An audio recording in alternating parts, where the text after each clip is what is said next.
Hey everyone, Voodoo here. So we're gonna do a quick little news video today because Blizzard has posted some news about dungeons in Season 4 and moving forward.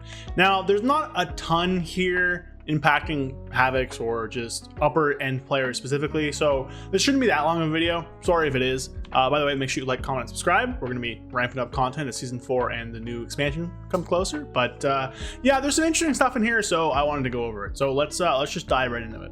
So the main thing Blizzard wanted to address with these changes is 3 points of feedback they've gotten from players. That is heroic dungeons being basically useless and not that different from normal, which is true.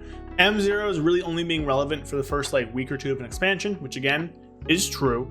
And that there's no real endgame content that doesn't revolve a timer for dungeons, which is fair. Now, as a higher end player, these don't really affect me. But looking through a casual lens, someone who doesn't do the highest stuff, I can definitely see these being kind of an issue and understandable that they want to do that. So what are they doing? Well, they're basically taking the current kind of curve, I guess you could say, of Mythic Plus and kind of stretching it out a bit over time. So if we look at this little map here, this is kind of the easiest way to look at it. Basically what they're doing is taking all the keystones and just moving them backwards a little bit. So an M20 is going to be a M10 in the new system, an M10 will be equal to an M0 in the new system, and an M0 will be equal to a heroic, with normal being roughly the same. So what that means is there's a much more gradual curve of difficulty for a newer player, for a casual player wanting to start Mythic Plus, which honestly will probably be pretty good. So heroics are going to be equal to M0s. Those will be queuable. Those will be the exact same as heroics now. You can queue into them at any point. M0s will still be once a week locked, but they'll drop gear equal to an M10 eye level and have difficulty equal to an M10 currently. So, if you do an M10 Mythic Plus 10 this season, that difficulty will be similar to a Mythic 0 next season, adjusting for season scaling and stuff. But there won't be timers, won't be affixes, anything like that. And an M20 will be roughly equivalent to an M10. So, you do a 20 this season, should be pretty close to a 10 next season. Now, there are going to be some affix changes with that about where they come in. You get your first affix at a 2 like normal. Your second one, I think a 4. And then the final one at a 10. I think it's a 4 or a 5. It's a 5. So you get them at 2, 5, and 10. So that does impact some things, which we'll get to in a second. But realistically speaking, for end game players, higher tier players, this doesn't change a ton. But for those casual players, heroic is a repeatable, queuable experience that can get you LFR equivalent gear.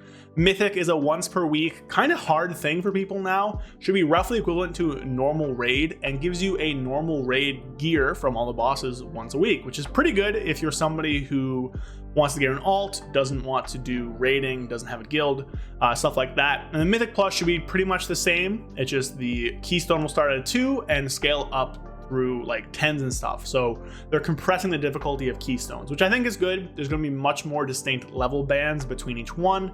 It should allow them to change difficulty a lot easier as well.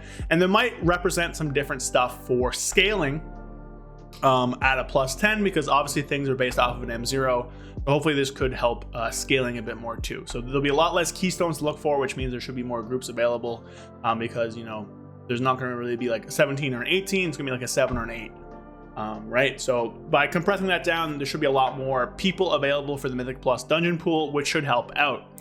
So they're going to go through and change around the eye level because of that, which does end up impacting a few things. So if you look here, this is going to be equivalent in Season 3 and Season 4. And we see right off the bat, there is a 39 eye level jump again.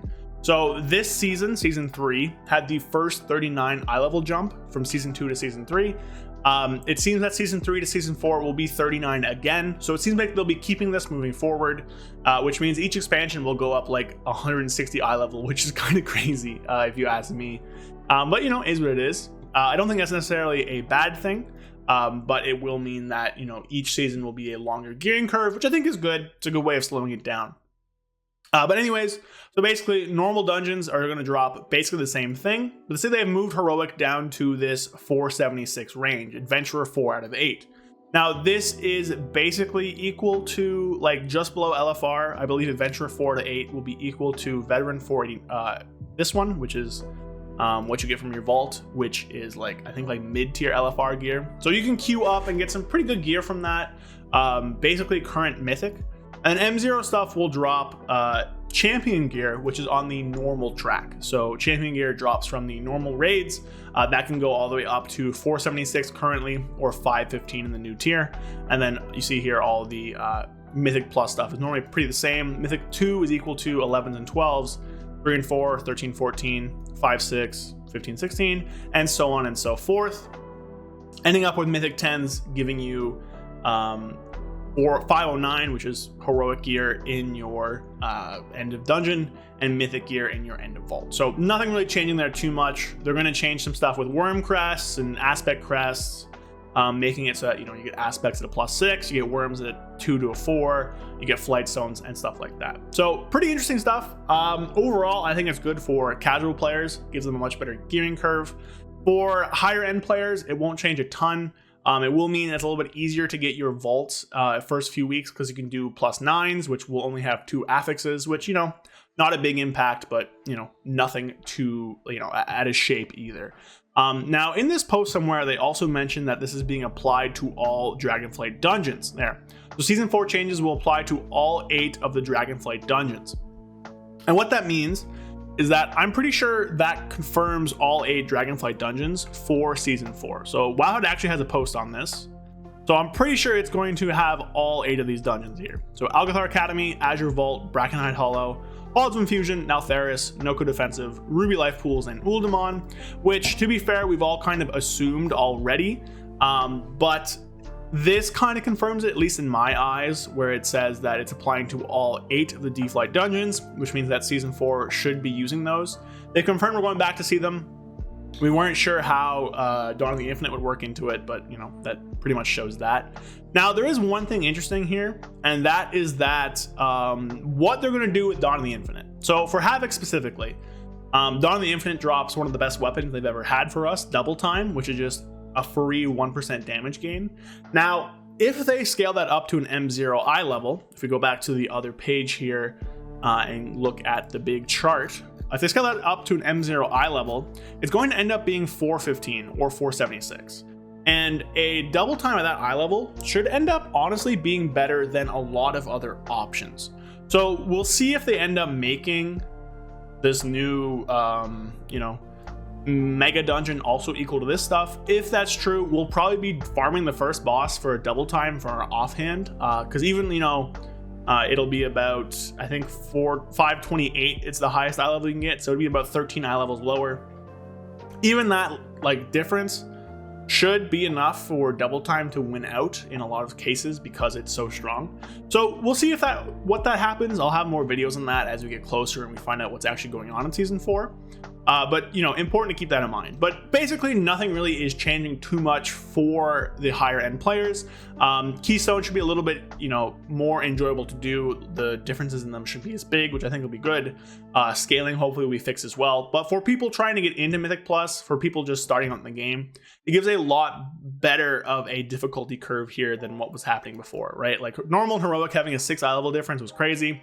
Now it's 16, which makes a lot more sense. And then Mythic 0 is another, I don't want to do the math, but it's another sizable jump there too. So makes a lot more sense, should be good for the health of the game. But for higher end players, aside from them basically confirming the Season 4 dungeons, or maybe having some weird stuff with double time, not too big of a difference. So let me know what you guys thought. Obviously not the changes we wanted to see today. We were hoping for maybe something a little bit different, but there's other stuff happening this week. There's more changes on the Wednesday, more changes on the Friday as well. So hopefully we'll have some good news then. So hope you guys liked the video. Like, comment, let me know what you think, and I'll see you guys next time. Peace. A big thank you to all of my channel members. Thank you Sky Elk, Andrew Keenell, 100,001 Zans, Guillermo Lamas, Brad Wisniak, It's Bulk, and Magic Man 133. Thank you all so much for supporting the channel. If you want to support the channel and get a few perks along the way, check the link in the description to become a channel member, or go follow me on Twitch and sub there. Again, thank you all so much. Hope you enjoyed the video. I'll see you guys next time.